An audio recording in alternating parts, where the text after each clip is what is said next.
Greetings, brother, and by extension, greetings to everyone out there. Many of y'all know me as Londo. However, I want to address one person in particular for a little bit, and that person knows me as the Great Cosmic Turtle. I made a few notes, just like you used to make, brother, when we used to go to lunch. Little talking points, because being self-conscious, I can't do this off the cuff, and there are a few things I really want to say.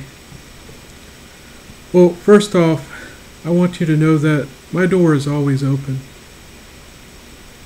Second, it was on August 27th, 2012 that I stopped going to meetings when it became apparent that you were ending our friendship. It was the final straw for me.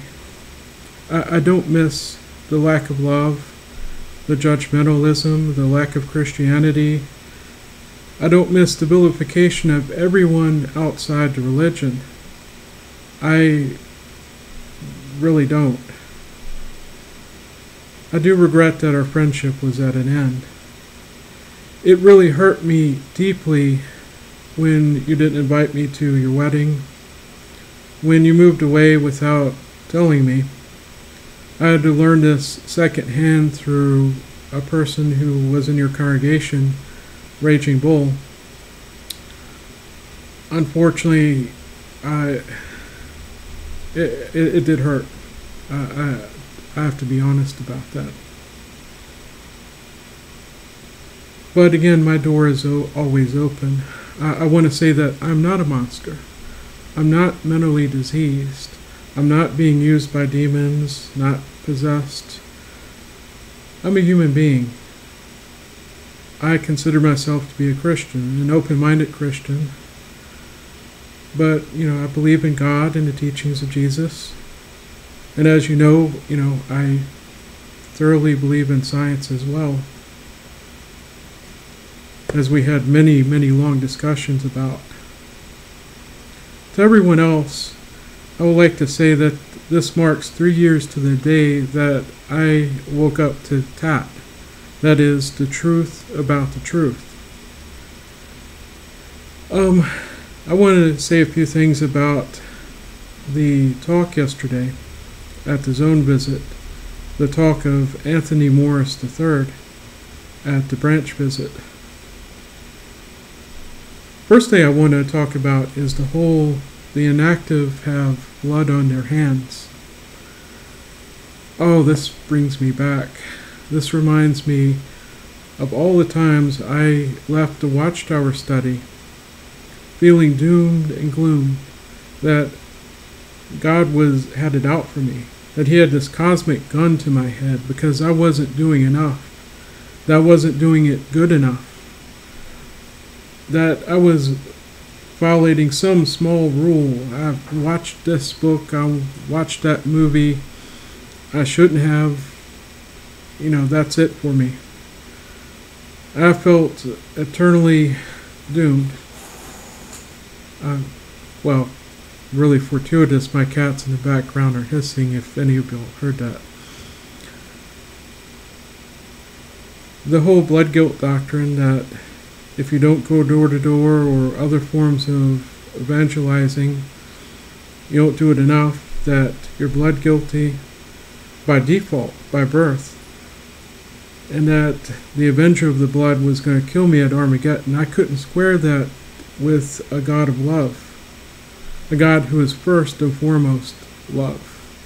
And I believe that, if God is infinite in power, but God is love, his love must far exceed his power.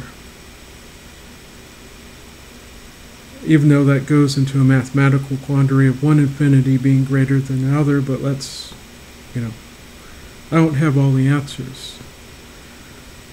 Alright, I'm making an idiot of myself. Alright.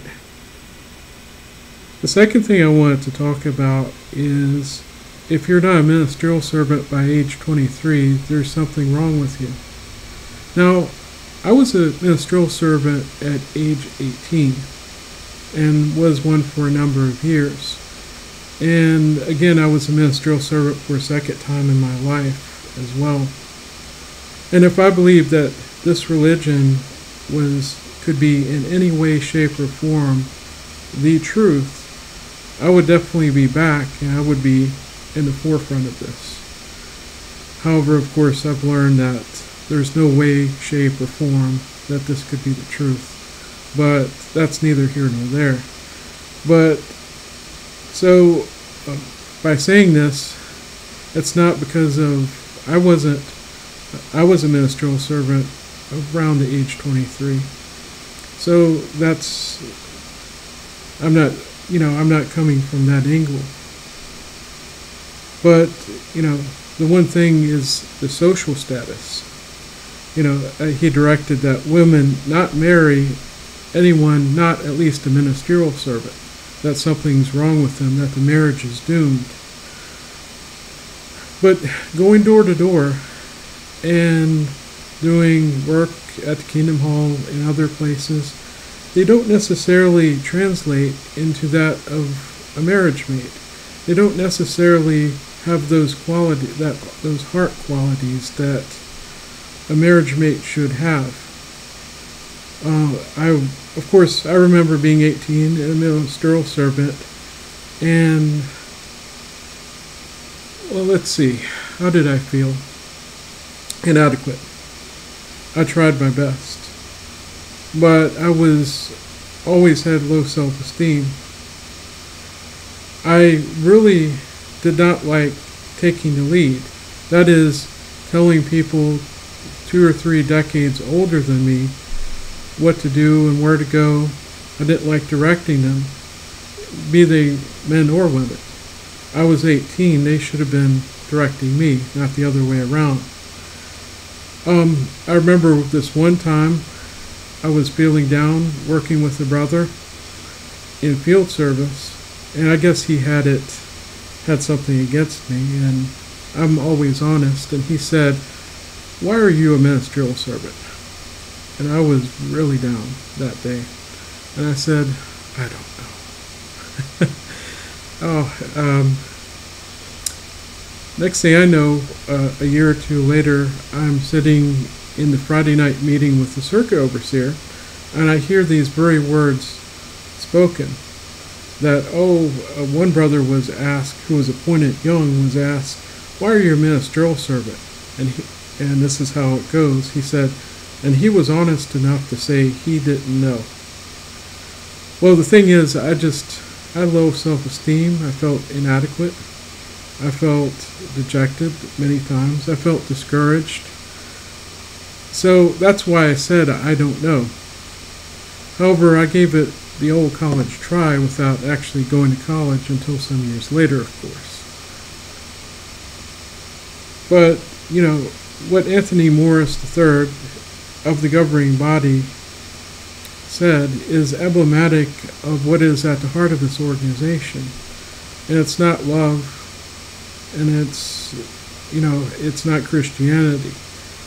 He said, about those who understand about the inactive, God understands, and he said, that's not the God I know. That's not the God of the Bible. Well, let me tell you, that's the God I know. A God who is love. And, who would not be that small-minded. In fact, I believe that eventually, God's grace will be big enough to cover everybody, not just a select few who belong to one particular denomination. I think I've rambled on long enough. I want to give a shout out to Eric of JW Struggle, to ARP 7601, or I guess he goes by In Christ Only now. I want to give a shout out to Ricky G, who goes by Israel now. And forgive me if I left anyone out. Well, I hope everyone has a good Sunday.